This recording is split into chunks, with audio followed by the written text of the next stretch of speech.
Thank you so much, everyone, for coming. My name's David Fedele, and the workshop today is Whose Story Is It? Representation, Responsibility and Authorship in Documentary Filmmaking. So just a little bit of a background who I am. I'm an independent documentary filmmaker. I've had 3 films screened at this festival in the past 10 years. I basically work outside of normal production, conventional way of making films. So I generally work alone, direct, produce, shoot, edit, distribute, website, everything from start to finish. And I guess one of the reasons for that is that I never studied filmmaking. So I got a lot of my information from, workshops and listening to people, and I hope that this can give you a bit of an idea about how I go about my process, but particularly how I go about telling stories that are not mine. I've never actually told a story that's, in my language or in my country or about my personal story. And in no way am I saying that this is the way to do things, but this is how I go about things. And I thought combining both the ethics of documentary filmmaking, but also a little bit about the process, like practical, how I actually make films. Just so I know who I'm speaking to, who is a filmmaker or has made a film or wants to make a film? Okay, about half, cool. The other half, in an hour and a half, hopefully you'll have the tools and the motivation to make films. So yeah, basically, it's a bit hard to see, but I make stuff on very small cameras, small everything. The main films that I've made over the past 12 years, Big Pala Bugger Up, which is a film in a country called Papua New Guinea, which is looking at logging, deforestation in Papua New Guinea, and the effect that it has on local communities. 2012 film in Ghana, West Africa, called E-Wasteland, which was looking at old electronics, basically asking the question, where do our old computers, telephones, refrigerators go once we buy a shiny new MacBook? And the film that changed my life, and I guess why I'm here, is in 2014, I made a film called The Land Between, which was, I guess you could say, well, that was the first film that was screened here at the London Migration Film Festival. And for the past 12 years, I'm still engaged in this space, let's say. So that really changed my life and got me questioning how I do things, why I do things, and made me particularly question the ethics of the work that I do. 2018, made a film called Revenir, which was a collaboration with Kumut Imesh, who you see, who's a refugee from the Ivory Coast. And my last film, This Jongo Life, which was screened last year at this festival, is a film with refugees from Sudan, refugees, asylum seekers from Sudan, South Sudan, living on the streets of Morocco. And now I spend most of my time back in Morocco with many of the people in the film and new refugees that are arriving. So just a bit of an overall summary. So what I wanted to do first is show a scene that really shook my world and made me question everything. I don't know if is there a light that can be easily turned on or off, or?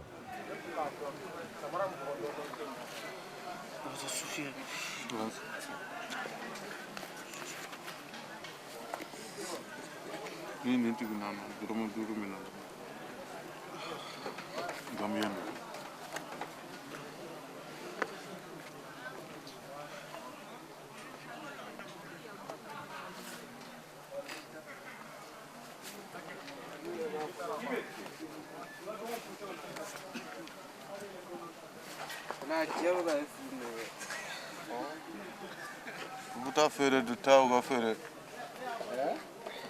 Go buta fere du ugata nga ja fere ga wira soro ka onto he. Ah, mo se na bulo.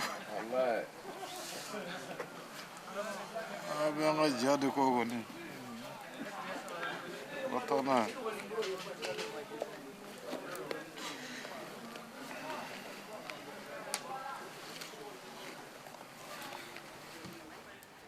So this was a scene that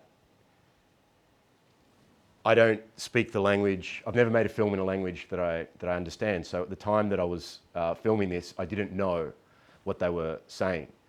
And I remember, you know, as a filmmaker, I was thinking about the frame, thinking about the beautiful shot to get. And then I remember distinctly that they were speaking. And at first my reaction was, it's going to destroy the image. And then I started to think, I hope they're talking about the story that I want to tell. I hope they're talking about migration and jumping a fence. And then 3 or 4 months later, when I went to translate the footage, my translator started absolutely laughing hysterically. And he told me that they're talking about me. And he told me what they were saying. And this kind of shook my world, because immediately my reaction was, it can't go in the film. And that I was disappointed. But then I realized that probably still to this day, it's the most important scene that I've shot, and it's in the film, and it kind of it's there to remind me to ask myself, why am I doing what I'm doing? How am I doing it? Am I in fact using the images to benefit myself, but also the audience in a way? Like, we assume that just making films and watching films is a good thing, and we eat our popcorn and we leave, but you know, I think it's always important to question the world in which we make and also consume this sort of media. So I try to make, I always think about this scene, and I try to make like the ethics being my really guiding star in filmmaking. So I thought I would, so you know the sort of the work that I make, I just show the trailers as well. So this is the trailer to that film, The Land Between.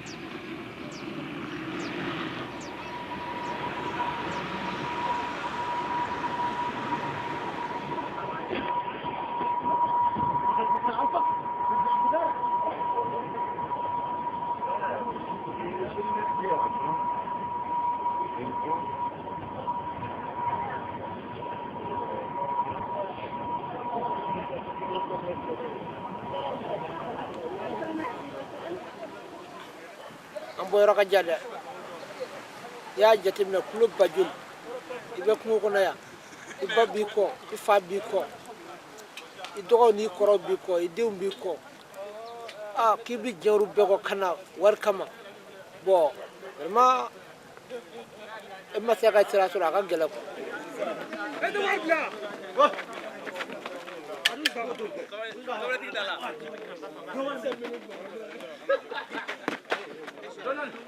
ni kon duna Maroko ba ko mi ka fa duna kasobona asigmuna pa be kon ngapse ka papier ka tuni ni ka papier kon tununa iti saka bo iti saka tanye iti saka tako nya feta era ka di ka fu bise ko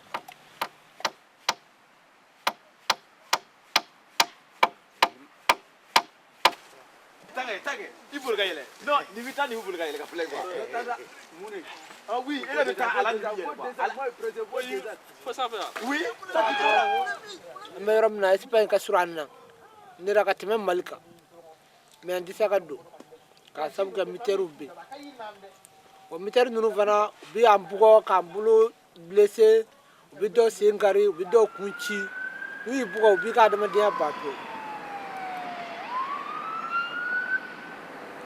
Et la Guaja même tape, les Espagnols même nous tapent.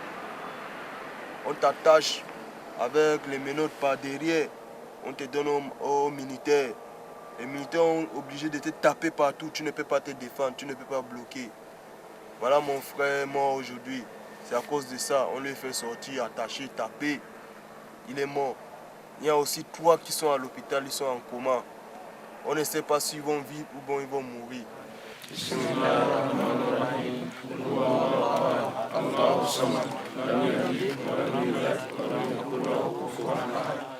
On va mi ma kulugaya ala ka sira baraji traverser ko ala ko nogo yon fana o mo nyina ala fe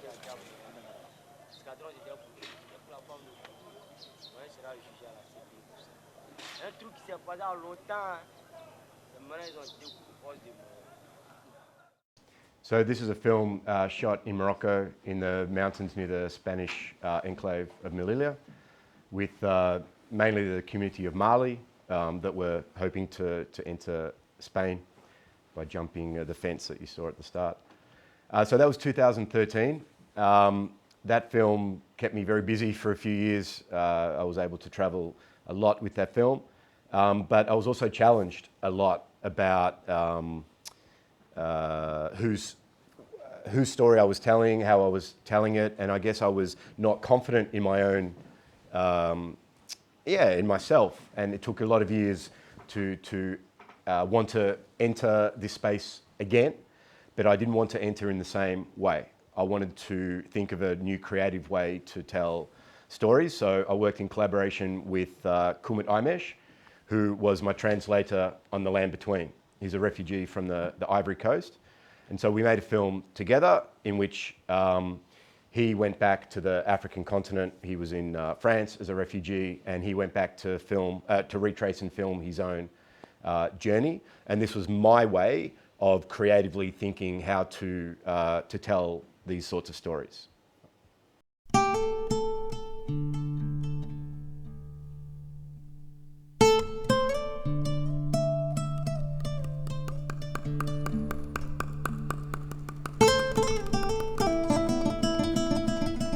C'est ma première fois de tourner un film et la toute première fois d'avoir une caméra entre mes mains.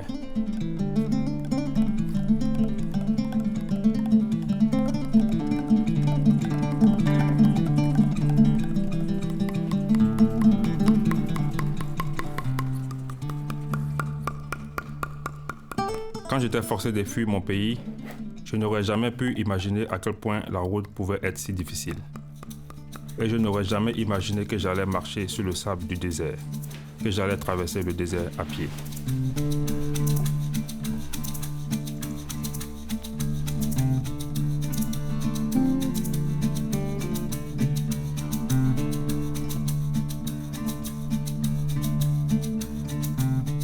Voyageant par la route de pays à pays et traversant les frontières de manière considérée illégale, je tenterai à nouveau de traverser la vaste étendue du désert du Sahara, suivant la même route que bon nombre de migrants, de demandeurs d'asile et de réfugiés continuent aujourd'hui d'emprunter.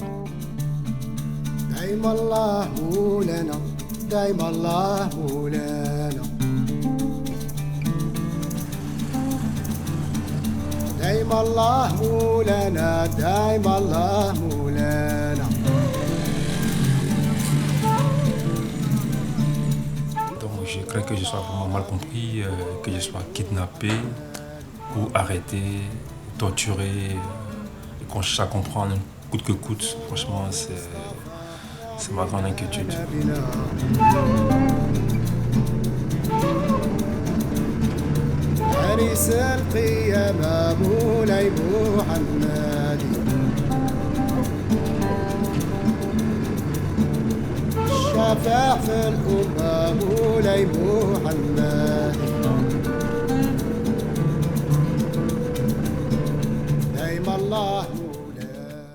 So this was an evolution, I guess, in the way I started to think about collaborating. And just a note, very sadly, Kumut died last year of natural causes.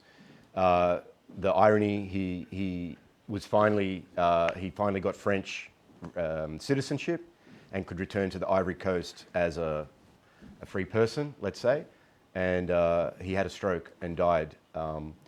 And the reason I bring that up is that his son connected with me during that time. And I realized that he didn't know his father's story. And he didn't know that his father made this film. And I was able to share the film with him so that him and his family could actually learn the story of their dad. So in a way, I find it really interesting that just documenting things can have value beyond what we initially think that they are. You know, we may be documenting someone's story or a human rights issue or something that's happening today, and we want to maybe naively change the world. and that can be an amazing thing, but there's also value in footage as archive documents or just anything. And so I'm learning, I'm learning this through my own experience and getting a bit more confidence, I guess, in the stories that I tell. Which brings me to my latest film, which I was here last year at this festival, is called This Jongo Life. And so I've spent so much time in Morocco over the last 10 years that I've kind of fallen in love with that country. I'm treated much differently and better than many others that have a darker skin color than me, let's say. And I met a group of young Sudanese refugees living on the street, and we made a film together called This Jongo Life. And this film is very much a big part of my life right now.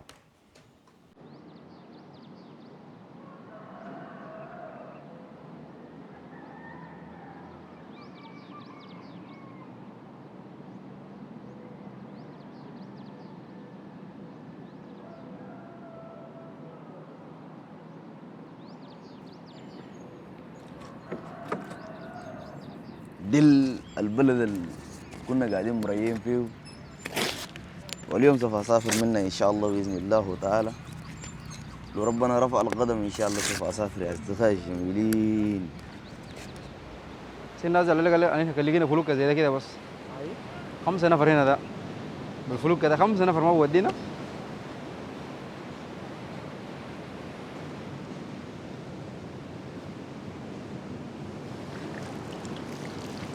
ولما تجي اول حاجه لما نجي البحر هنا بحس براحه نفسيه شديد جدا. دائما لما نجي في مراحل زي ده وفي اماكن زي ده ببني امل من جديد ثاني طبعا يعني. وانا كشخص بالتحديد جيت عشان ما احاول اعبر البحر. برضو مغادرات تعمل كيف الله غالب، الحياه ما غالب. الانسان الفقير ده يعمل كيف يمشي اي مكان.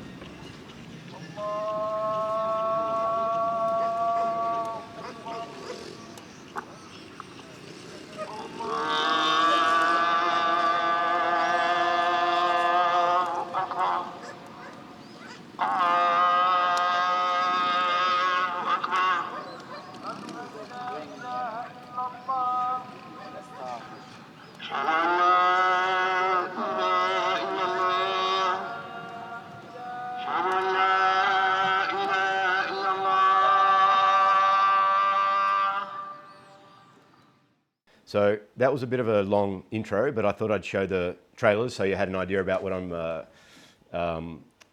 I'm talking about. So with all of those films, basically things in common. They're not my story. I've never made a film in a language that I understand. So The Land Between is in French, Revenir is in French, This Jongo Life is in Arabic, and I speak a couple of words of French, but I speak no words of Arabic, and so that has pros, cons, and we can discuss those. They're all broadly about different human rights, social, environmental, cultural issues. They're all with people that you could say are suffering. They all have, my style is more an observational style. I don't do formal interviews with long takes and minimalist approach. And I guess a lot of this is my own style, but it's also how to be my attempt to be as respectful as possible to the stories. So they really made me question whose stories are we telling and why are we telling them. Just to say as well, the first 2 films are available for free online on YouTube. At the end, if anyone would like to, I have a newsletter mailing list. Is there anyone would like to put their name and email down? I can send links to the films, and also a private link to This Jongo Life as well. It's not yet available. What's our relationship to the story and the people who are in the film? And I guess that's in all stages of the process, not just in the filming, but in the distribution as well. And probably the biggest one is making films about people versus with people. And I think that's probably the most important thing to consider. Also, with the history of documentary filmmaking, in the past, so there is always a power dynamic difference between myself and the people that I'm filming. And I think we need to be totally aware of that. At the end of the day, I can go and, sleep in a nice bed, have a shower with the people that I'm filming more often than not cannot. So I'm never saying that we're on the same level in that sense, but it's all about the gaze, I guess. And traditionally, documentary filmmaking has been a tool of colonization as well, of this sort of like looking down on people and making comments about people, but not actually listening to the people or sharing the stories of those people. And so I remember going to a lecture in London just before I made The Land Between, and there was a researcher who had looked at all journalistic reports, films, all media about migration, about migrants, and it was something like upward of 90% of any media you never actually heard from the person themselves. And I never forgot that, and that's a big thing. So my films, I'm never actively in them. In saying that, those 3 films, I've actually had to put myself in them in the second half because they all kind of went wrong. And I had to use storytelling techniques. Not went wrong, but documentary, everything is... I don't write my films, I just document what happens. And but I attempt to be not in my films. I attempt to very much be not in my films, to see me or to hear me. And I really think the way of collaboration is the way to be as authentic as possible in storytelling. And as I say, let ethics be our guiding star.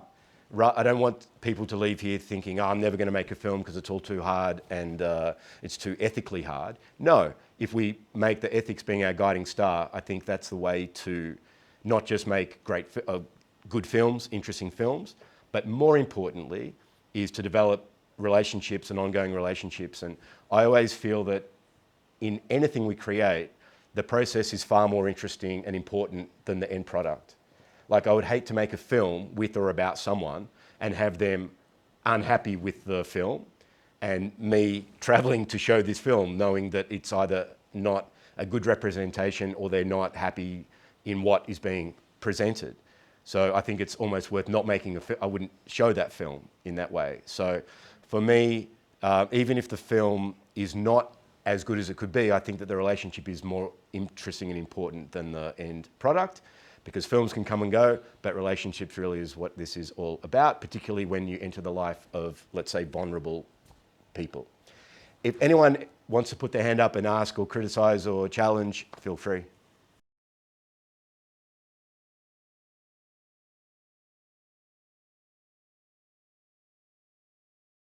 Yeah, I mean, that was really conscious as well. Like, and it was really difficult to come up with the credits in a way that I was comfortable with. So this Jongo Life, maybe I have internet, I don't know.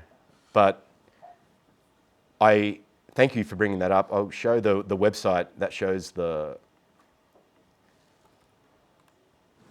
So a film by David Fedele and the Jongo over a Butt. I mean, that's exactly what it is. Without the people that allowed me to tell their story, there would be no film. And the way that I credit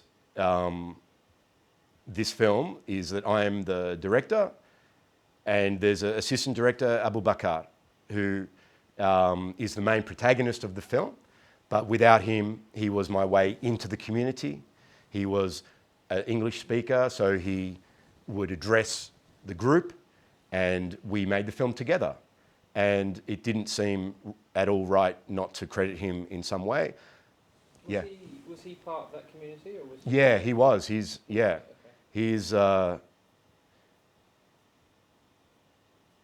this is Abu Bakar right here.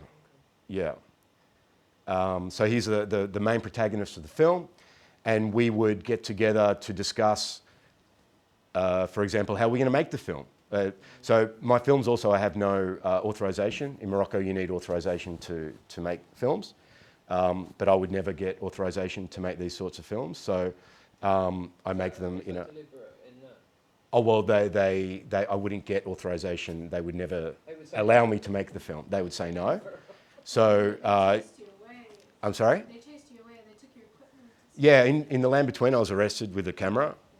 And so this Jongo Life, my latest film, was all made with a iPhone 10, a very old iPhone that I bought at the market. So the latest film, and I was here and I've been traveling the world with the film, there's no camera involved in the film at all, just a very old iPhone.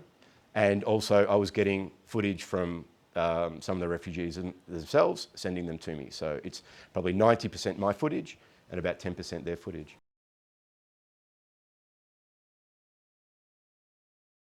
So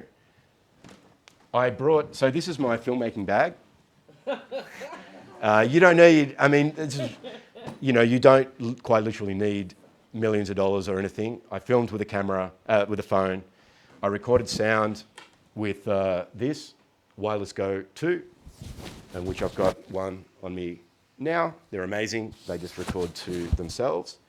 And I have two Zoom H1s, the most simple, cheapest equipment you can get. I would put a Zoom on a tripod, this, and if, for example, there was like a group, I would put that amongst the group to pick up, let's say, the ambient. What's the thing that you're using to put it on? Yeah, a €1 No pod. I don't know what this is. Yeah, and so, for example, I would, because I didn't have authorization from the police, I couldn't put anything on the phone. So any of the audio recorders, I would just like put it in my pocket and just point it or something, or well. So you have to be, what do you have to be? Creative.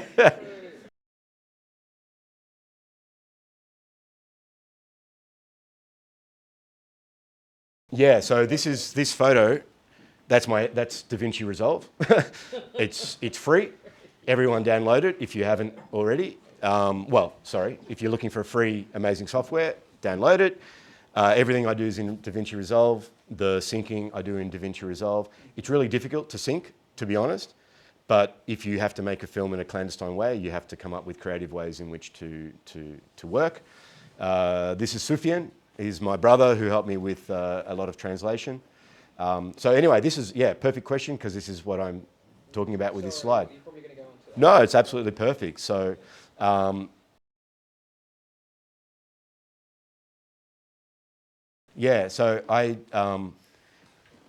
cool, it's one of the dot points. Let's go from the top and then we'll get, no, not sorry at all. That's perfect. So basically the way I work in a filmmaking sense is alone.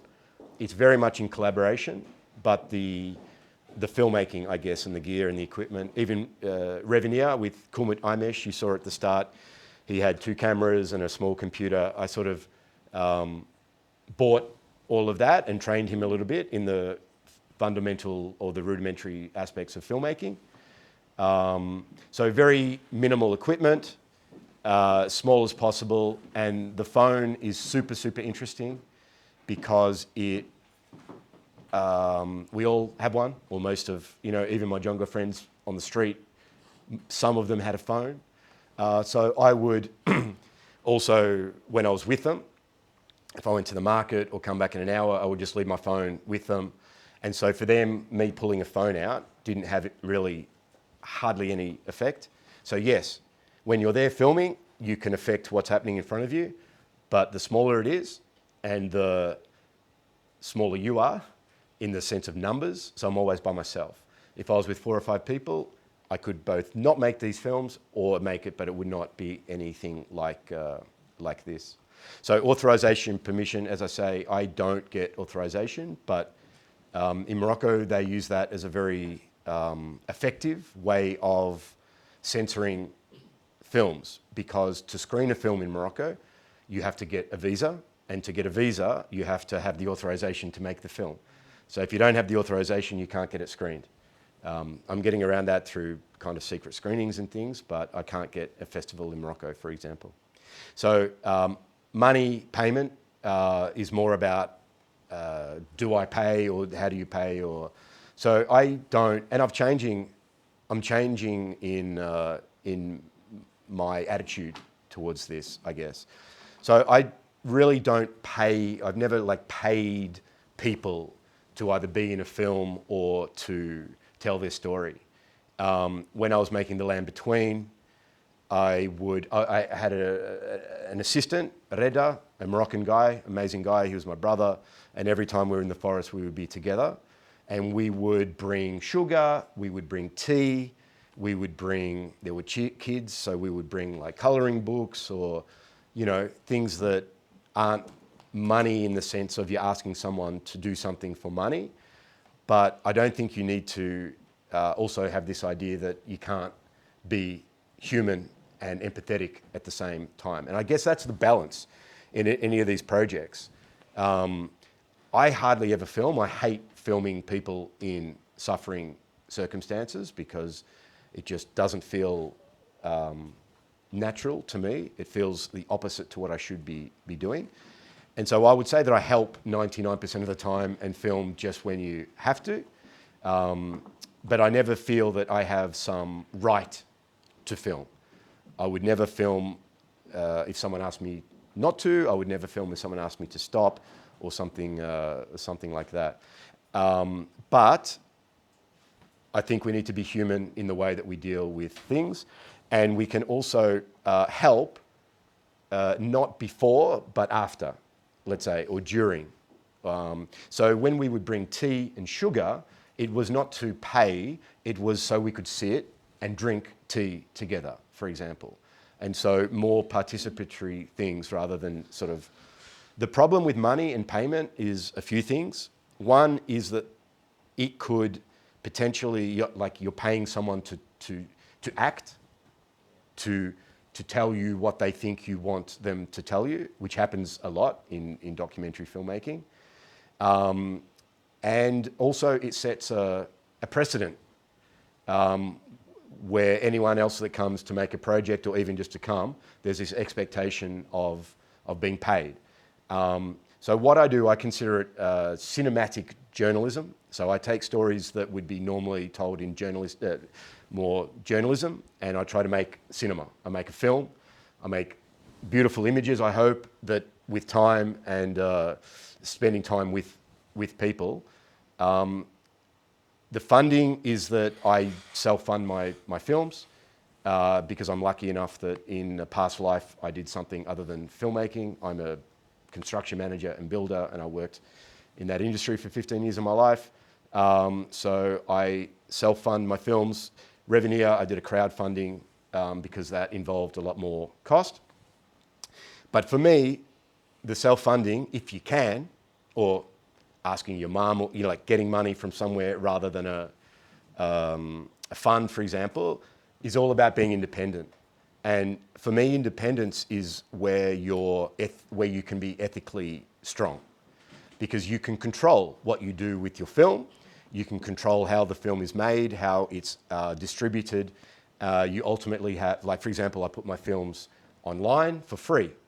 I can do that because no one can tell me not to do that. I've never said no to a screening anywhere. I can do that because no one can tell me no. Whereas I know many, many people, filmmakers, that get funding from somewhere. The distributor says we need €300 as a screening fee or else you can't screen the film, and many times films are not shown for business. And I guess I'm lucky that I can do everything in a self-funded, contained way. But my films really cost me almost nothing, just my time. And I would, with This Jongo Life, I mean, I would spend far more on just buying food and medicine for people than actually filmmaking, in a sense. The only concrete cost to me was translation, in sitting with a Sudanese refugee to translate the film. But you know, that last dot point is probably the most important as well. So it's a constant evolution, and my approach is changing, and I'm also finding that what you think, for example, Revenir was my response to The Land Between, me being criticised in some way or challenged about whose story it is to tell. And so I did a collaboration with Kumut Imesh, and I thought that Kumut from Ivory Coast, him being back in West Africa would be easier for him to get people to tell stories to the camera. And in fact, it wasn't the case. In many ways, being an outsider can help, or it's just different. Who you are absolutely changes the relationship between who you're filming. So in The Land Between, there's one of the main characters, her name is Aisha, and she let me film her and her children. And I always thought it was because rather than filming her, I rented a house for her and tried to help her, which she didn't accept, but then she let me film her. And I always thought that's why. And she told me something 3 weeks ago when I saw her, because I asked her, and she said, I let you film me because you're from Australia, and I like people from Australia. Like it could be as simple as that in some way.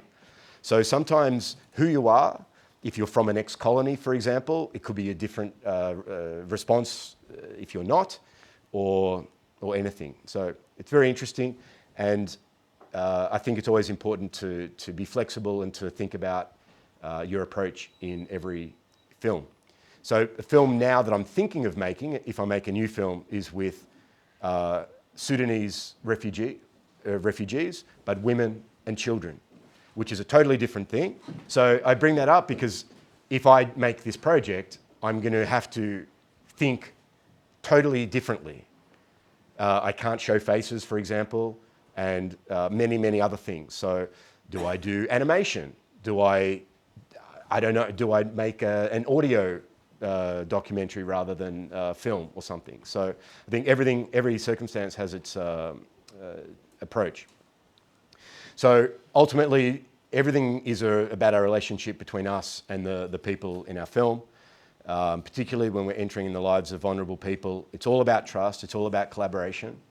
And the thing I'd like to say is that you all have to, I have to, and we all have to, be on our own journey and make our own mistakes. So I'm more comfortable now in telling stories of others because I've been doing it for 15 years. So I don't expect that you would listen to this and go out and be comfortable. It's an evolution. And what I've really found is that, for example, in 2013, when I was meeting migrants, refugees, and wanting to make a film, 90% of people more did not want to make a film, did not want to be filmed. 99% of people did not want to be filmed. Now, 12 years later, I'm always receiving messages from people asking me to make a film with them or about them. What do you think the change is? The change is that I've been doing this for 13 years, and because they know they of can, you. 100%. Okay. Yeah, but you only time can do that. Only time can build a reputation or build and social media. There's nowhere to hide anymore. I've been showing, quite literally, my Jonga friends who you see here, they're all my Facebook friends. And so they can look at what I've done in the past. And how I made trust with this group was we were doing Skype calls with my previous protagonists of the film, who I'm still friends with, and I could show them the trailers of my previous films. I could show them that I've been to London to present the film. Whereas in 2013, I couldn't show anything because I didn't have those things to show. And so my own evolution is also because I've been in this space for a long time, and I can now show that, present it, and people are far more open to trusting me, to the point that I have to say no to film projects rather than the other way around.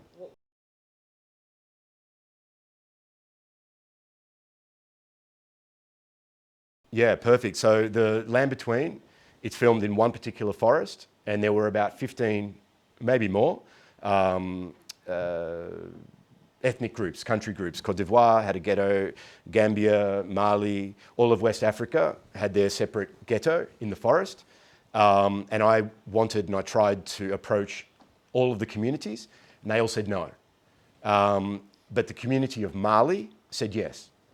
And how that happened was we met with Yaku, who was in charge, or there's a hierarchy, and told him what I wanted to do.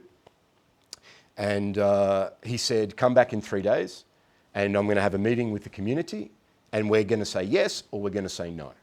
And so I came back and they said yes. And that shifted. And so when I wasn't filming, they would like ask me to film and it changed the... But if that didn't happen, there would have been no film, for example. And so the way, again, I showed Yak, because I didn't know what film I wanted to make. I started to show him, like, I would film his hands and his feet.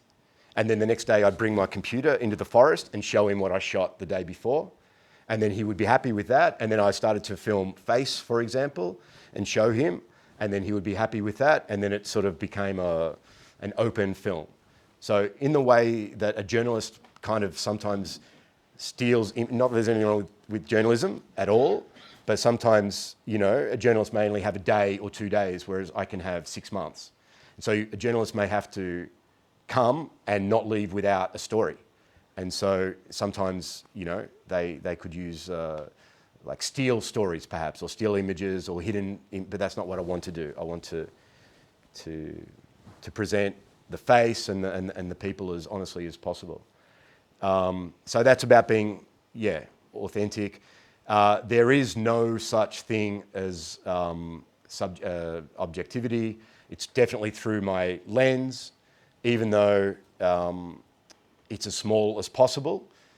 And even though I don't film in languages that I understand, and even though my approach, it's still very definitely my experience of the reality that it's still my propaganda, let's say.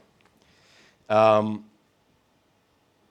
I've never made a film in a language that I understand. So how that generally works, I just film what's happening. I film, I don't rely on conversations. I'm more, if you think as a filmmaker, it's the language of visual images, moving images with sound, absolutely. And I think because I kind of absorb myself in the situation rather than imposing myself on the situation. And so by absorbing, I become more an observer rather than a, what's the word I'm looking, participant. But I enjoy that. I enjoy not knowing what's happening around me.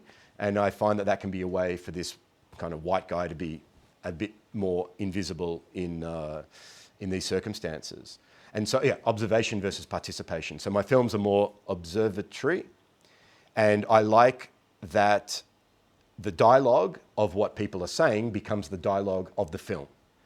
And more often than not, people could say that it's kind of boring in some way. Like a journalist will come when something happens and then leave when that thing stops happening, for example. So with migration, it could be a boat drowns in Lampedusa, come for an hour, you see the dramatic images, which are very important to show, but you don't get the context. You don't know who these people are, you don't know what happened to them before, what happened to them after. And I guess I'm drawn by that story, but then trying to cinematically tell that larger story. And the advantage that I have, or not advantage, it allows me to direct less. So for example, in This Jongo Life, I would get my phone and just ask if they wanted to say something, and then just press record and have no idea until 3 or 4 months later actually what they were saying.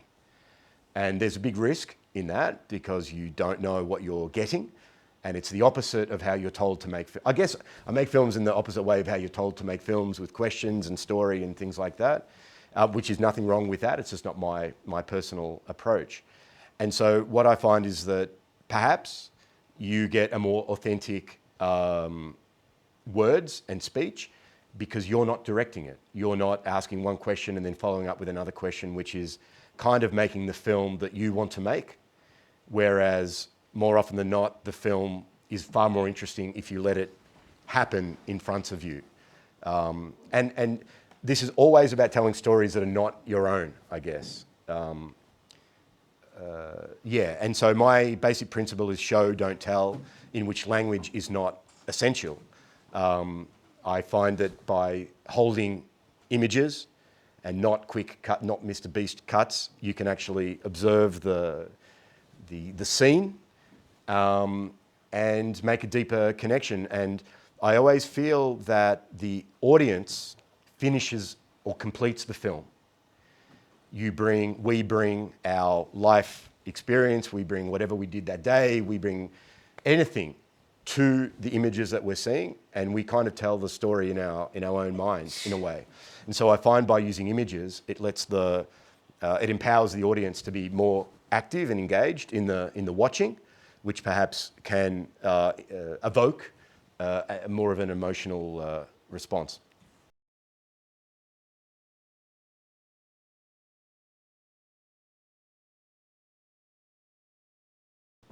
Yeah, I totally agree. It is a trust thing both ways. When I was making This Jongo Life, I was being followed in the street by plainclothes police and all sorts of things. So you need to be careful, and I need to be careful far more for the people that I'm with than myself. So I have 2 passports. I'm Australian, I'm Italian. I would think that, I have, sadly, far more support or help if I get in a situation. Yeah. And even when I was arrested making The Land Between, I was with my Moroccan friend, Reda, and I believe that he would have been much more mistreated by his own police if he was not with me. So in some way, I protected him even though I put him in that, or we were in that circumstance. So yeah, it's always very, very tricky. And I think the default is to be as honest and authentic in all communication as possible. So it's a really good point as well. So the way that I said to Abu Bakar and the community was, if the police come and ask you who I am, to protect yourselves, you say you have no idea who I am. You're just some traveller that wants to make YouTube videos or something like this. Because if they would say that they're participating in a film, for example, it's very, very severe what could happen. And I'm always understanding that I'm far more protected than the people that I'm working on a project with. So this is Reda, my crazy Moroccan brother. And so access, this is like going back to 2013. I had Reda as my fixer, translator, but basically my bro. He could speak French. He'd just come back from 12 months traveling with no money in West Africa. So he was my way into this community. So he would help with language, with everything. Payment, non-payment, I guess we've spoken a bit about that. And then ways to share without money, same thing. Tea, sugar, but not just payment, but when I arrived and with the Sudanese refugees, they're looking at a document, they're Arabic speakers, and they're looking at a document that's in French, the UNHCR refugee document. And so even just basic things of not actually understanding a process can be very helpful. We can help in so many ways that go beyond money. Also having a telephone can be extremely helpful. A lot of people may not have internet credit on their phone, so they can use your phone or your credit to contact people back home. There's so many other ways to engage with people and to get trust. And I hate saying the word access, but really that's what it is, into the community. And I'll tell you the story of This Jongo Life. The very first morning, it was 5 o'clock in the morning, and I said to Abu Bakar, tomorrow we start filming. And I was a bit scared because I'm a bit of a weak guy. I'm not very strong, and I don't want to be arrested by the Moroccan police again. And I said, Abu Bakar, I'm going to film you at 5 o'clock in the morning as you're sleeping, the very first morning. And so I started to film. After 5 seconds, a Moroccan local guy came running up and screaming about the police and everything. And Abu Bakar woke up, and I said to him, my brother, we can't make this film. It's too much of a risk. And he himself said, no, don't be silly. We're making this film. We don't let this dissuade us, let's say. And so we... Why did the Moroccan guy...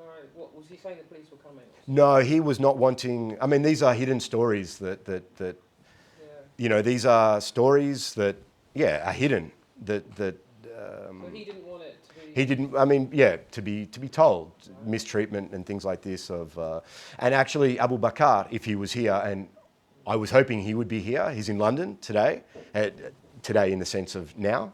He's a refugee, he's my brother in the film. He's safely arrived to the UK he's in a very, very difficult situation at the moment, and work is his priority, so he's not with us today. But he would say that it was his idea to make that film because he did have the idea to make the film. He had been trying to film himself from Libya, coming across North Africa, but his phone was consistently stolen or lost. And he, in some way, used me, or not used me, we collaborated together. I couldn't tell the story without him, and he couldn't tell his story without me. And yeah, for me, that's, I'm immensely proud about the collaboration.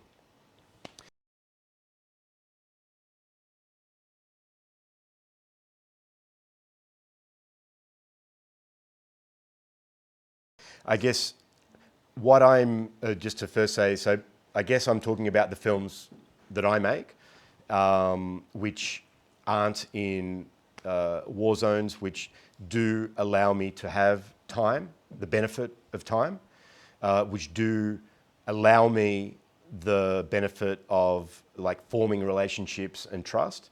And you're absolutely right. I've never filmed in a more, let's say, I don't know what word I'm looking for. Things happening right now where you may be in a spot and you just present and people, and yeah, I think that's a really interesting challenge. And what you say about the right to forget is amazing. And I think that overrides our right to tell stories in a sense. Like, I always think that I have no, so I don't consider myself a filmmaker. I consider myself a human, a traveler, and I make films, which means that I could stop making films tomorrow. So I have no right to a story. I have no right to film anyone if they don't want to be filmed. I also have no right to, if they change their mind down the track, I have no right to just say, oh, but we had an agreement and therefore that overrides anything. I had an experience recently in the last few weeks, not about the film, but I share the story of, on Facebook and Instagram, I share images of screenings and my time. And one of my brothers, South Sudanese brother, he told me that he wanted me to delete photos that I'd shared over the past 2 years of him because he, I mean, a lot of people in this situation may not be telling their family exactly how they're living. And he said that he didn't want his family to see that he was living in a difficult situation because he was not telling his family that. And even though for 2 years he'd given my permission to take and to share these photos, I deleted every photo that he asked me to take, so, that he asked me to delete. So yes, the right to forget, but also the right to kind of change your mind or to actually, you know, in the end, if I'm telling someone's story, I'm very much doing it because of the people whose story is being told, if that makes sense. So, yeah, it's, I don't know how to answer specifically because I've never been in that dynamic is the word I'm looking for. No, it's a wonderful thing to think about. And I think that would be totally different. And I think there are ways to approach that. And I've seen it in films. And even the way that I included that scene where he said, he's filming us and taking advantage of us. In a more dynamic environment, it may be that people actually say, don't film me, and maybe by putting those scenes in, you actually are respectful in some way to at least showing that you're asking these questions about how to, I mean, as far as I'm concerned, making documentaries in these vulnerable situations is as difficult an ethical situation as you can get, really. Yeah, and also I think that it's all about time. Time is the ultimate judge of whether we make right decisions or wrong decisions. So exactly, perfect. Responsibility to the people in the film rather than me as a filmmaker. What is our intention? How I always start a film project, and if anyone wants to take this, it's amazing how it helps me. I buy a blank notebook at the start of any project, and on the first page, I write a paragraph.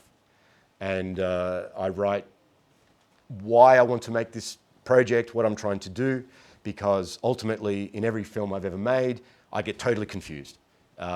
Months down the track, you're editing, you kind of not forget where you started from, but when you start to edit stories, there's so many different stories that you can tell. And I always find that I love going back to the very first spark of an idea, and that helps me greatly. So translation, for me, is totally everything. It can make a film, and it can destroy a film. And so the way that I work is always with, this is Khalid, who is a Sudanese refugee, Jongo himself. He was living in slightly better conditions than the people I was filming with, but we sat for about 2 or 3 months and in this cafe, just with my this computer. And so I have the footage and I press play, and we do the editing literally word by word, sentence by sentence. And I do the subtitles as I go. So this is like game changing for me as far as filmmaking. So I do the translation and I also do the subtitles so that I can actually start editing the film if Khalid was there or not. And we don't translate everything, like every word. But I find this is a very effective way of editing, because if I don't translate it in the first instance, I never go back to it. So I find that my intuition comes into play. If I think it's really interesting and if I think it could be in the film at the start, I will translate it. If I think no, I never come back to it. So I find that a lot of my editing decisions are made in the translation, actually. And what I really am trying to do is put to the front what many journalistic reports kind of put to the back as background wallpaper. So quite often there's a presenter, he may look, or she may look she won't look like me, but he may look like me with a microphone, and sort of you see images in the background. I think people call it B-roll. I hate this word, B-roll. It should not exist. There's only A-roll. And sort of use images as background and not actually listen to what people are saying. But I'm trying to do the opposite, try to remove myself and bring the images to the front and bring the dialogue to the front, which is generally, and so I put a big focus on the translation. And I've been told by some films, about some films, that the translation can really destroy a film. So it's crazy how you could work for years and then the icing on top should be the subtitles or the translation. And if it's not done well, it can be really disrespectful culturally and so many, so many other ways. So with that as well, I try to make my films as, I try to get them translated into as many languages as possible. So The Land Between's maybe in about 12 or 13 different languages. This Jongo Life's about 8 languages. How I do that, if people are interested, if a festival, they may translate. I always ask then to get the translation for myself. And I also use social media to ask people to help me. And so I've had people translate Greek, French, Spanish, Italian, out of the goodness of their heart, let's say. But I find that's really important. If we want to tell stories and share them with the world, just translating to English is a section of the world. And particularly this Jongo Life is a film with and about Sudanese.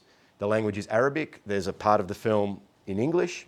And so I make sure that there is a version that has Arabic subtitles, obviously, so the people, it's a Sudanese film, and it should be able to be watched by the people who are presented in the film.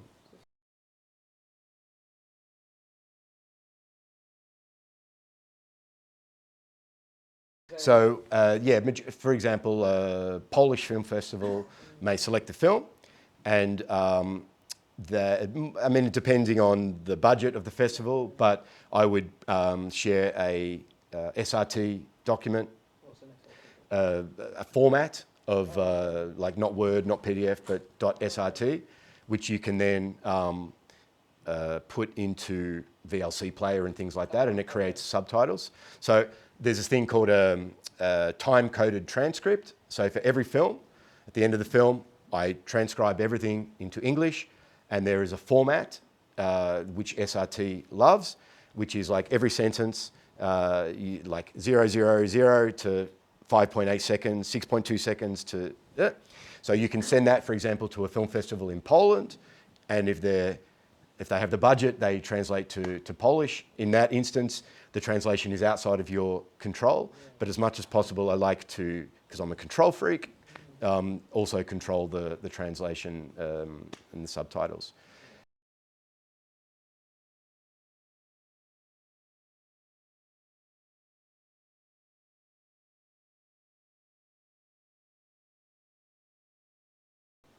I'm very aware of who I am in this, not just my privilege, but as a person, a white person from Australia.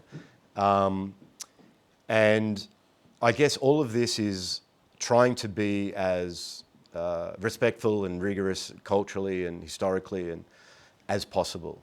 So I hope that the things that I'm talking about, they're my way that I can sleep at night in saying that I've done things in as rigorous possible way. And also, okay, for example, are we in our films narration, non-narration, which is the next thing? If I was, for example, this Jongo Life, I'm not in the film. There was a time when I started to think maybe I changed my approach. Maybe I start the film like, I was in Rabat and I met this group of Sudanese refugees on the street and putting me into it. I just shuddered at the thought of this in a way. I'm trying to remove myself and in collaboration is my way to be as respectful as possible. Keeping in people's language is my way to be as respectful as possible. So with Abu Bakar, he speaks English. The first day, I experimented with like him talking in English to the camera, for example. And then again, I shuddered at this thing. This is horrible. And so I make films in their language. I try to, the naming of the films is very important to me. So this Jongo Life, maybe if you take nothing from this discussion today, is that you may learn the word Jongo, which is a word that Sudanese, it's a word within Sudan historically that agricultural farmers and seasonal workers use to describe themselves. And Sudanese refugees, asylum seekers have taken this word themselves as a word of strength and solidarity.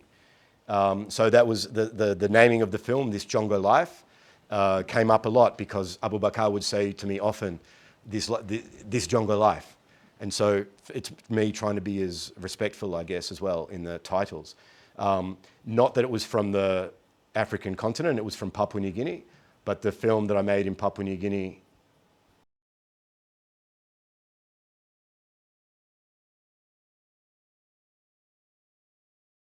I mean, I didn't choose I mean, I didn't sort of say,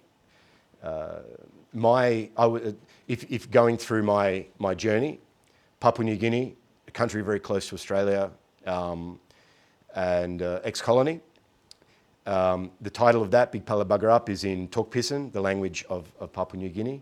E-Wasteland, for me, wasn't a film about Africa, it was about me, about us, about our old electronics, using the African continent as a dumping ground.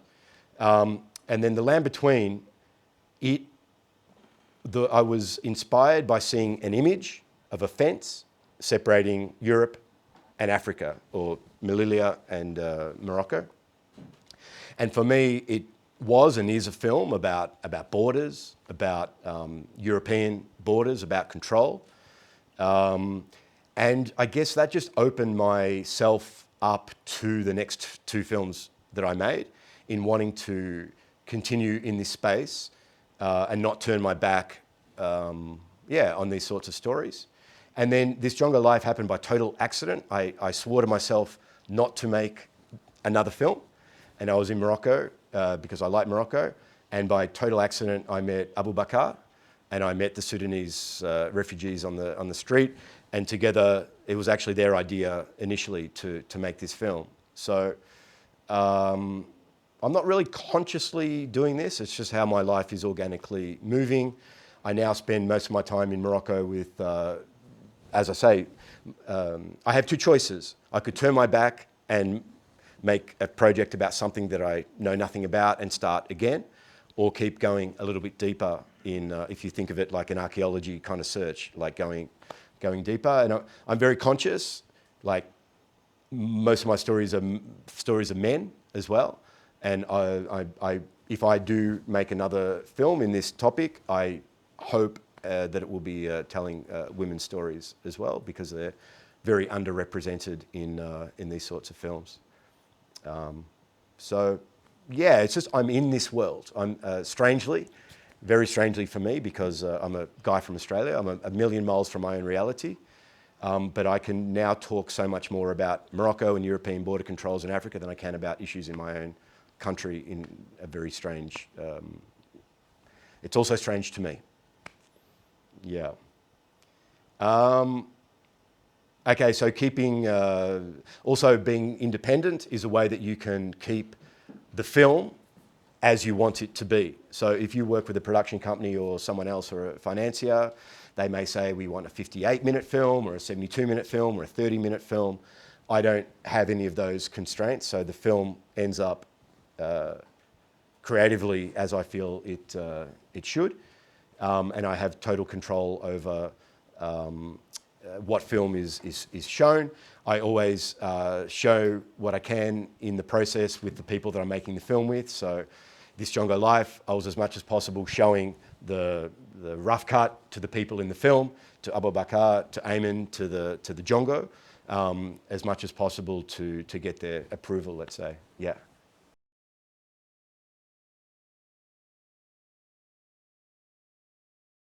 So talking about migration, we're at the London Migration Film Festival. I'm a grandchild of Italian migrants. My four grandparents are economic migrants from Italy. They came to Australia after the Second World War. My grandma was 3 months on a boat, and I just started to tap into my own history and story. And around about that time, I was spending time in Italy and meeting many people that had crossed from, at that time it was Libya, from North Africa, let's say. And so I made the decision that I wanted to make a film about people arriving in Italy, coming from North Africa.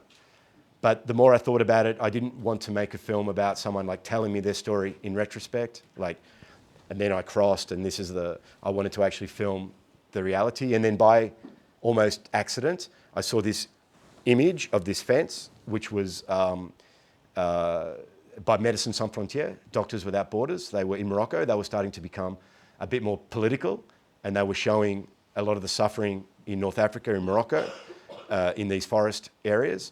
And it just kind of happened within, I saw that image. I was in London. I asked a number of people if they knew what this image was from. Most of them assumed it was Israel-Palestine wall. A lot of people I spoke to didn't know there was a wall including myself. I didn't know there was a wall dividing Morocco and Spain. I didn't know there was a man-made border between Europe and Africa. I think it's the only man-made border. So I just bought a one-way ticket to Morocco to make that film. I don't overthink things, and I don't do a great deal of research. I find the filmmaking is a very good tool to actually research, in the sense that you're discovering things as the audience is discovering at the same time. And sometimes you have an advantage over entering a subject new, because everything is new and fresh for you.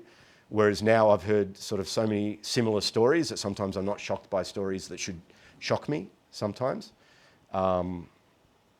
Yeah, so I think it's a combination of things. And also, you know, my grandparents experienced a lot of racism. I even experienced racism in Australia as a grandchild of Italian migrants.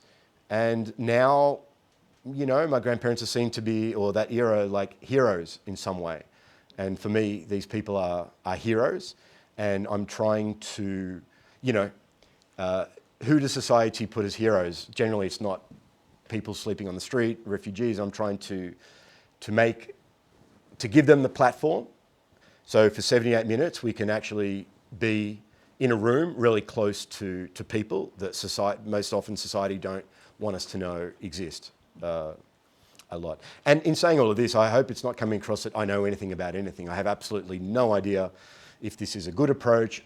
This is just my approach, and it's just sharing my experiences.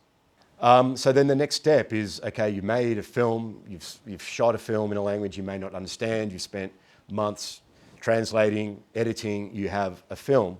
And again, now you start back at zero because no one's seen your film. And what the hell do you do to get an audience? So I've never worked on a project and just stopped halfway or made a film and not pushed it. For me, if you enter someone's life, particularly if they're in a vulnerable state, it's your responsibility to actually do everything you can to keep pushing the process. So for me, that is a time frame of about 2 years once a film is complete. Festivals and things like that also have like a 2-year time frame, for example. Like if it's 2026, they may want a film that's 2024 and later. So what I do is... What you mean, made? Yeah, you can be you can be creative in how you talk about that. So a tip is never release a film in December. Always say it's January, because then you get another year, for example. So if your film is... Well, I don't know, you just play, this is a crazy world, and dates and things. I've just found, if you do something, if you say it's a December production, it's already 1 year old in January.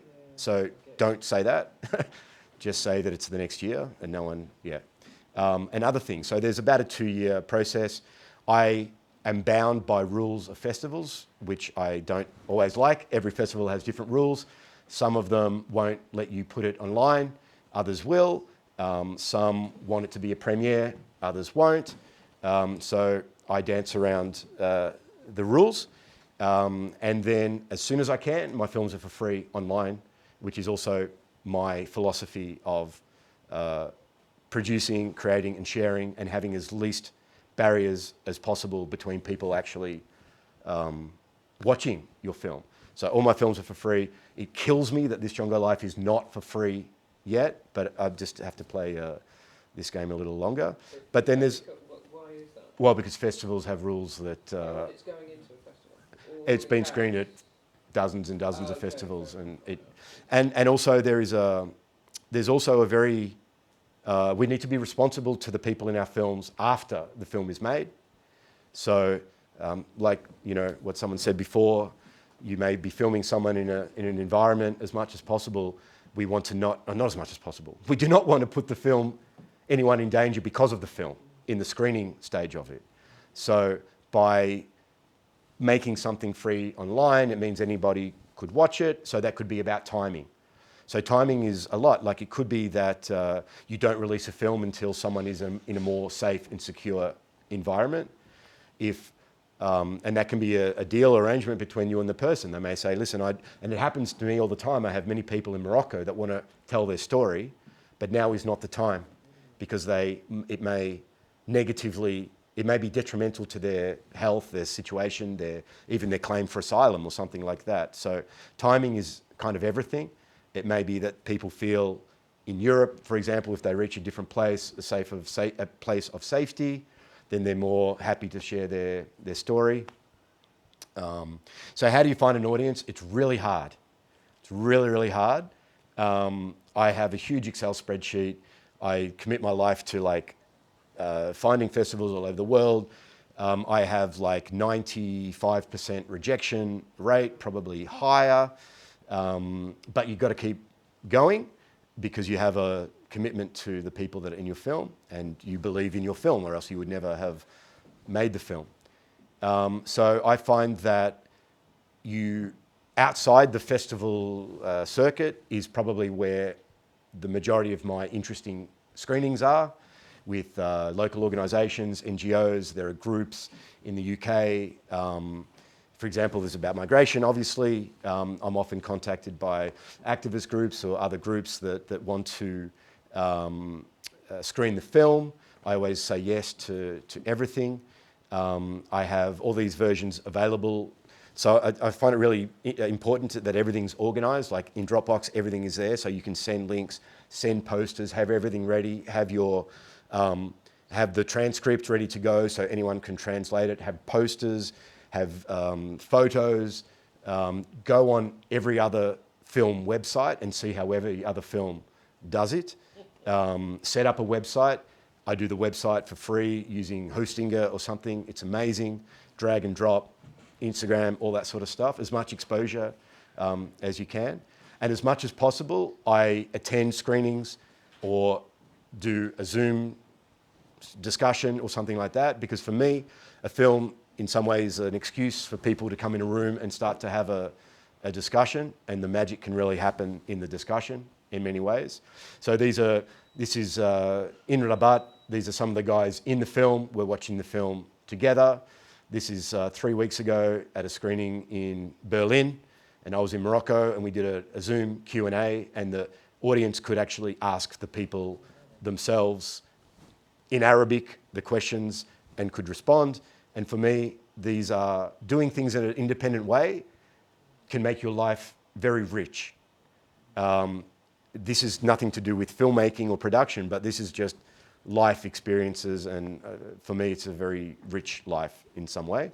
And like I say, social media means that the people in the films can be following what you do with the film, can be commenting in a good way, but also can be, if you do something inappropriate, there's no longer the sort of the old way, which is you come, steal images and exploit suffering, because perhaps the people in the film are going to be following you online also, and it holds you to account in some way. And so then you have a film, and I'm always conscious of trying to link a film to some sort of action or social project. Even though I don't consider the work that I do activist films, like I really don't, but I'm with this latest film I'm doing, set up a crowdfunding campaign, and we're renting houses for many Sudanese refugees, now families, women and children on the street. So at all screenings, I ask people if they want to join my mailing list, and I then can also send them links to the crowdfunding. And I find that at screenings is the best way to also engage with people. It's instantaneous, if that makes sense, like in the moment. You know, asking people something the next day can be a bit more tricky. But yeah, this was in the last couple of days, I've now got about €8,500, which is renting 10 houses in Morocco. And I find that a really interesting way to combine both the film as a creative and cinematic experience. But at the end, these films are not films. They are documents of realities, and the people on the screen still are in some sort of suffering situation once you leave the cinema. And so I wanted to, it's a very long commitment, but I also wanted to talk about what we can try to do with films, I guess, and the definition of success. So I'll share the words of Kumut Imesh, who we made the film together. He went back to West Africa. And I remember him telling me, and he said the definition of, I asked him, what should be our success? He said, David, if I can return safely and we have a film, then that should be our success. And everything else or anything else is sort of beyond our control in some way. And so I always think about that our responsibility is to making the best and most responsible film we can. And then we need to try to get as many screenings and everything else as possible. But the reality is that is often outside of our control. And so this is how I define success in myself. So these are relationships. This is 3 days ago in Morocco. These are all people that are being assisted by the crowdfunding that we're currently running. And for me personally, and this is what tells me that I'm on at least the right track. Young guys, again, we're renting a house. There's a refugee from China My Sudanese friends have taken him under the wing and got him off the streets as well. This is from The Land Between, so my first film in Morocco. This is Aisha and her 4 children. There were 1,000 men in the forest and 1 woman, 1 family, and it was Aisha, and she allowed me to film her life. And 12 years later, this is us together a couple of weeks ago. This is when I met the children in the forest, and this was a few weeks ago as well. And this just tells me that, yeah, this is what I'm proud about, I guess, more relationships than the actual film, because films can come and go, but this is what it's really all about. And just a couple of, so last week I was able to meet again after some years the children who are not children anymore, and I asked Abdullah, how do you think about, someone talked about like filming children suffering, for example. And this was his, it was in French translation. I'm very happy that you created this film. It allowed me to see where I come from and how I lived, because when I was a child, I don't remember everything. But thanks to your film, I can remember, and for that, I thank you very much. So in a way, I was making a film about European borders and control, but we're really making really personal films the minute we enter into people's personal lives and spaces. And yeah, just similar messages that for me is what it's all about. Awards and festivals are all great, but it's all towards something bigger, I hope. And this is what it's all about, the London Migration Film Festival.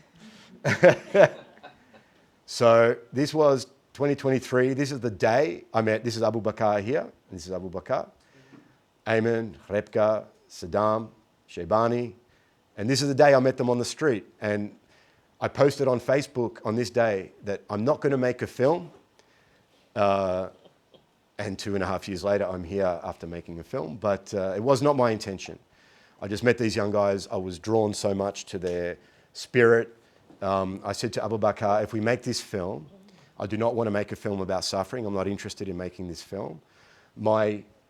On my book, I wrote a story about resilience and dignity in the face of suffering. And kind of I went back to that all the time. So ways I tried to do that in the film is by giving as much as possible, including people's names, like always with name titles and things like that, to not make people as, to really empower, this is Saddam, this is Ayman, this is Rebka. These are people. These are not just people in a film, for example. And I'm proud, I'm still in contact with all of these people. I know where they all are. And this is last year with Lily and the London Migration Film Festival. We were able to screen the film together with the main protagonist of the film and assistant director Abu Bakar. And for me, this is what it's all about, let's say. And same thing, this was exactly last year. This was at SOAS University, and Abu Bakar took the microphone. And that for me is what it's all about. As Abu Bakar will say, I have the story, but David has the platform, in a sense. And the platform is not just the filmmaking ability, but the knowledge of how to get a film to audiences. I see Afnan here, someone here who watched the film a couple of months ago in London, organised a screening herself of the film in the UK. Abu Bakar attends screenings now without me, with the microphone. And I guess, that's what I'm most proud about, because they're not my stories. And this is for me the definition of success, I guess, from that. So this is a couple of weeks, this is last week, this is only 5 days ago. These are all Sudanese Jongo refugees who saw their life on the screen. This is a million miles from festivals and things like that. But, since then, 2 of the guys have actually contacted me and want to make a film together telling their story as well. So I guess I've finished talking. But I always think that ethics should be our guiding star, not our Achilles heel in some sense. And I also feel that everyone is going to want to knock you down or challenge the way you do something. And I've been challenged more than I'd like to admit. And in some ways, a lot of it was valid, in some ways not.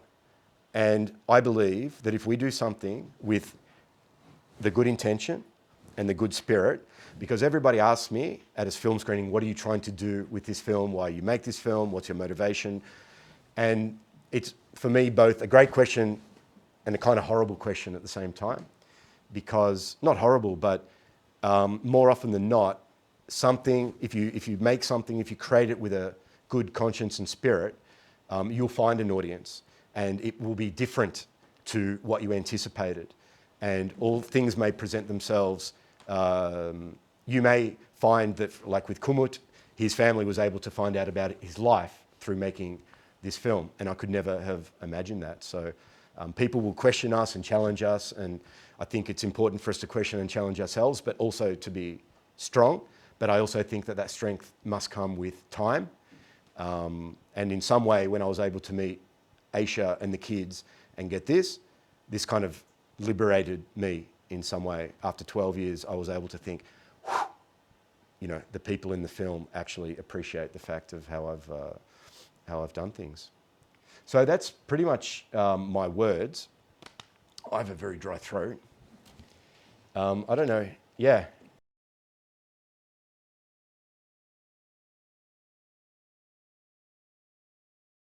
Yeah, there is probably a 90% chance that I won't make that film, in the sense that that's where I just offer that as a potential of where I am considering. But where that where that really comes from is my films are predominantly about guys, about young guys, and that's not a conscious decision. So this Jongo Life, my last film, there were no Sudanese refugees in Morocco at that time. It was just young guys. And their story was very different to today. So things have changed in the last 2 years. So 2 years ago, these were the first people from Sudan, and they were young guys who left Sudan many years ago, and they'd been on the road for years, and they were fleeing Libya and other places in North Africa. And so it was a very tight-knit group of young men. Now, there are many, many women, children, families who are fleeing the current war in Sudan. And it's a war that is not getting the focus and attention. And many people ask me the first question, why are there no women in the previous film, for example? And it's not a conscious choice. It was just I happened to meet a group of young guys. And I know that it's far, like most films, or not, more often than not, men's stories are told. I know through my own, like I'm now renting a number of these houses for people, and what started happening is a trust is being developed, nothing to do with film, but and people are starting to tell me about their story. And I'm just wondering whether it's an opportunity that I have an obligation to tell these stories, because these stories are not being told, and I have a very unique position now of trust. So I'm at the very, very starting point of thinking, is there something I can do, and how can I do it? But it's not really coming from an idea of like, it's always been my dream to make this film. It's more just right at this moment, I'm not prepared to turn my back on this trust that I've built, and a very unique situation, and very, very sadly, the most horrific stories coming out of Sudan. I think I will try to tell these stories. It could be in a book, it could be in some other way. So I kind of feel a commitment to the story rather than a film, if that makes sense.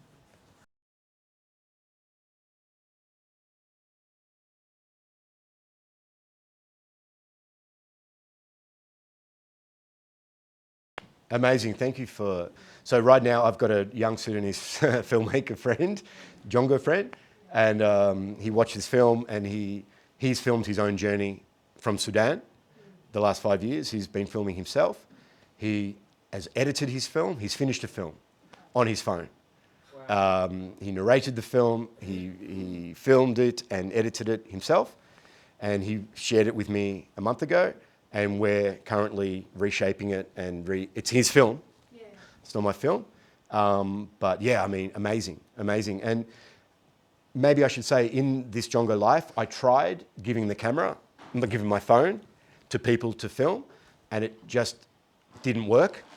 And from a practical sense, mainly with the audio, like there are benefits of knowing how to make a film. You understand if you also edit that you need to get particular shots, and you understand you need to get audio. I often was getting back, footage that was totally unusable and filming from 20 meters away, so you can't hear anyone speak and things like this. So I guess that's my evolution. I went from making a film about people, and then with Kumut, I gave him the camera, and then I realized that 90% of what he returned was kind of unusable. And then this Jongo life is maybe in between, which is me taking the power and control again of the images and the recording, but in a more collaborative filmmaking way, but not physically holding the camera. And it's all about as well just your constraints and what you're able to do. I'm running from the police. It had to be done in a certain way. So yeah, I wasn't able to spend time and in this particular instance work with someone. But yeah, I mean, I think that everything we assess how things went and change or keep going on the track.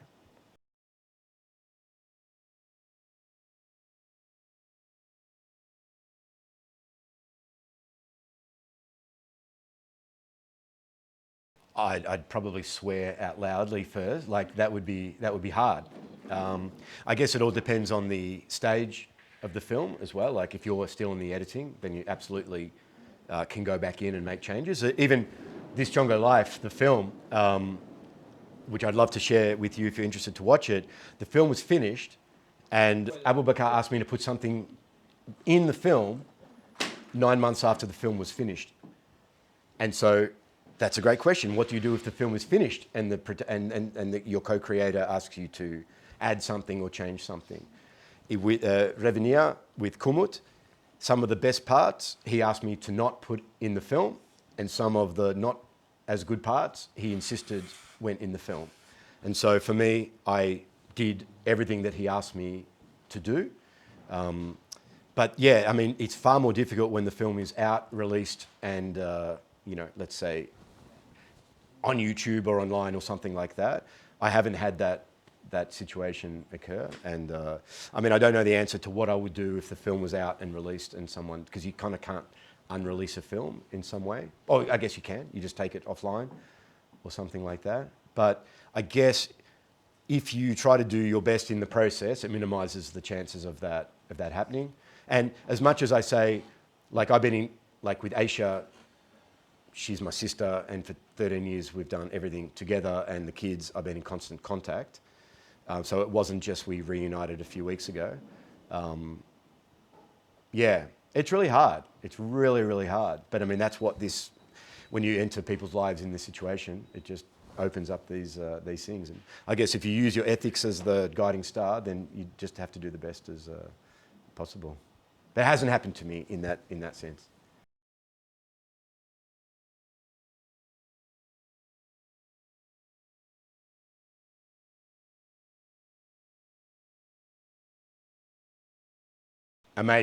Amazing question, and I'm sorry that I didn't address this in the discussion. So it's something I really challenge let me sort of answer that by asking questions back again. What about if someone in your film says something that you don't agree with? What about if someone in the film presents themselves in a way that you don't want to present them, for example?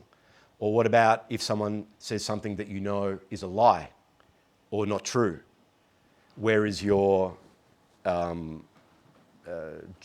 duty perhaps, or what about if which has happened, and it's sort of time is a good thing about this. So when I made The Land Between, I met Yaku the first day and I filmed him, and he started to tell me I have 3 wives and 8 children and all this sort of stuff. And then like 3 months later, I realized that this was just lies that he would tell a journalist on the first day because he didn't know me and he didn't care. So by spending more time, you have more chance of people being honest and truthful in what they say to you. But yeah, this is a huge question that I have myself. And is this a film that I align myself with in the sense of the views, or is it me giving a platform to people to tell their story? So I think if you make films about people, you are imposing your own views a little bit more. The minute you start making films with people, you seem to have more of an obligation to what they have to say. And luckily, because I've thought about this a lot, they never said anything that I disagree with politically or something like that. But it's huge, because the minute you start editing, you're cutting things out or you're adding things in. So you are totally manipulating what people, like if anyone ever tells you that documentary is truth and they throw that out with everything, it's total manipulation. It's my representation of my reality and my view. It's totally subjective. And I film 30 hours and I show you 1 hour, so I don't show you the 29 hour. Yeah, well, sometimes I found with The Land Between that the most honest way was actually putting myself back in. So that when I made The Land Between, I was not in it. And that scene I put in, and then I realized that it didn't make any sense in isolation. So I put more scenes of them talking about me in. And I found that in that film, the more honest way was for me to be in the film, even though I didn't want to be in it. This Stronger Life, I didn't have that situation come up as such, but I am actually in the film because things kind of go wrong, and we have to sort of try to tell a story in different ways. But yeah, in many ways, I find that This Stronger Life is my giving a platform to these people to tell their story. And luckily, their story aligns with much of what I believe in also.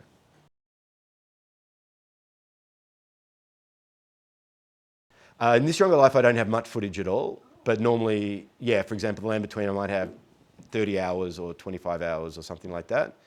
And that's a 78-minute film. So the best filmmaking advice I ever received from a Dutch filmmaker, I wish I remembered his name, and he was talking about editing and putting a film together. And he said, and I love this, think of it like a pearl necklace, that every scene is like a pearl, and your role is to put the scenes next to each other so that the sum of the parts are greater than the individual shots. And I mean, ultimately, that's what a film is. They're kind of independent scenes. Well, that's really important as well. It's really important to think about scenes when you're cutting from one day to a next or one character to a next. It's really good to start thinking like an establishing shot, and then a leaving shot, for example. If your character enters, film sort of a person entering a scene, and film a person leaving a scene, or metaphorically that coming and going. And then kind of like in your editing timeline, like get these pearls independently, and then start to craft a story out of what you would say is the strongest, because it's really hard to start. You can have all of this footage and you not know where to start. So my advice is take a scene that you know 100% is going to be in the film, and edit that scene, and get a different sequence for all different scenes, and edit all these scenes. And it's like a jigsaw. You start kind of assorting them and seeing what may work, and don't think that you need to think of the entire film before. The editing it's like a jigsaw puzzle, but you don't have the end. You don't know what the puzzle's meant to look like in the end.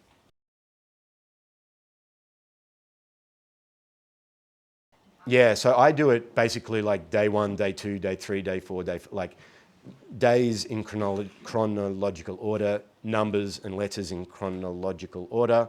For each day, I will have like rough footage, and I put everything in the timeline. Then I have another timeline which is sequenced, synchronized footage, so syncing of the microphones, for example.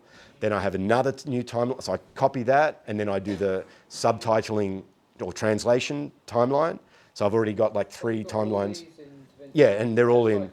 I mean, I don't know if, like in editing, the editing software always references the video footage. So when you copy things, it doesn't like copy everything, it just references. So my advice is like make hundreds of different sequences and timelines, and you can just delete them, and just play and just start experimenting.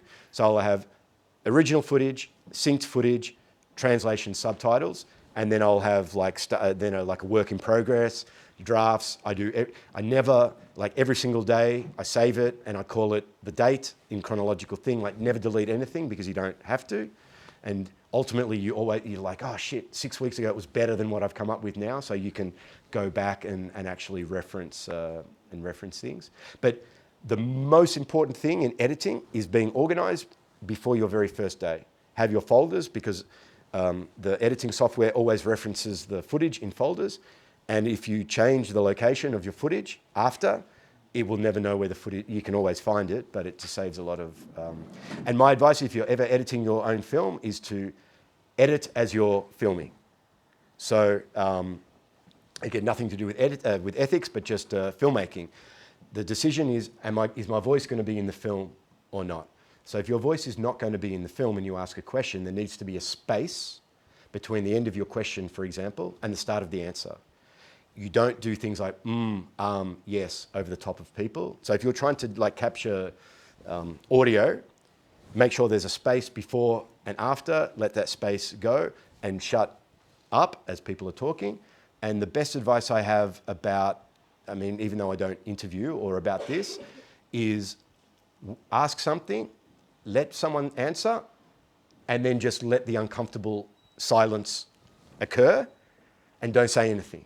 More often than not, people will fill that silence with a far more interesting response than what they said first. So often someone will answer how they think you want them to answer, and then you just keep nodding and silent, and like being in a lift, they're really anxious and fill it with a more honest truth perhaps. Or if you know you're going to be in the film, you can include your voice over the top of answers and things like that. But so many filmmakers I know, they destroy their raw footage because they are over the top of the audio and it's unusable. Never ask yes or no answers, because you can't use a yes or no answer in a film unless you have the question. So if you, instead of saying, did you have a good day today, yes or no, ask, tell me about your day today. So then you start from afresh and you actually have something that can be used. What other sort of, and always like be conscious that you're going to be, or someone's going to be editing your footage. So I always think of the filming is like going to the market to get fresh fruit and vegetables. The better, the fresher, the better, the more chance you have of your meal being good. And then the editing is in the kitchen saying, holy shit, what am I going to make with all of this stuff? And it kind of, the magic comes together.